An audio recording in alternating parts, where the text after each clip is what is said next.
যে নারী রান্না করার সময় তিনটি কাজ করবে ওই নারীর কপাল খুলে যাবে। আল্লাহ পাক রব্বুল আলামিন ওই নারীকে সম্পদশালী বানিয়ে দিবেন। আল্লাহ পাক রব্বুল আলামিন ওই নারীর ঘরে বরকত নাজিল করবেন। ওই নারীর ঘরে আল্লাহ পাক রব্বুল আলামিন রহমত নাজিল করবেন। অনেক মা বোনেরা এখন কিন্তু সংসারের ভিতরে সুখ চান, শান্তি চান, ঘরের ভিতরে রহমত চান, বরকত চান। বিশেষ করে যে সমস্ত নারীরা সংসারে বরকত চান তারা কিন্তু অবশ্যই এই তিনটি কাজ করবেন। দেখবেন আপনার ঘরের ভিতরে শান্তি আসবে এবং আপনার রান্না সুস্বাদু হবে এবং আপনার রান্না যারা খাবে তারাই আপনার প্রশংসা করবে। আমরা অনেকেই কিন্তু নিজের প্রশংসা শুনতে চাই এবং অনেকেই আমরা ঘরের ভিতরে বরকত চাই, রহমত চাই। এজন্য আমরা এই তিনটি কাজ করব।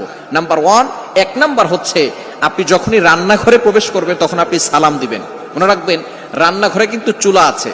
এই চুলা, গ্যাসের চুলা বলেন আর যেই চুলাই বলেন, এই চুলা থাকার কারণে যখন আপনি রাতের বেলা সেখানে থাকেন না, এখানে কিন্তু জিন জাতি থাকার সম্ভাবনা আছে। এই জন্য যখনই আপনি রান্নাঘরে ঢুকবেন তখনই সর্বপ্রথম 1 নাম্বার কাজ করবেন সালাম।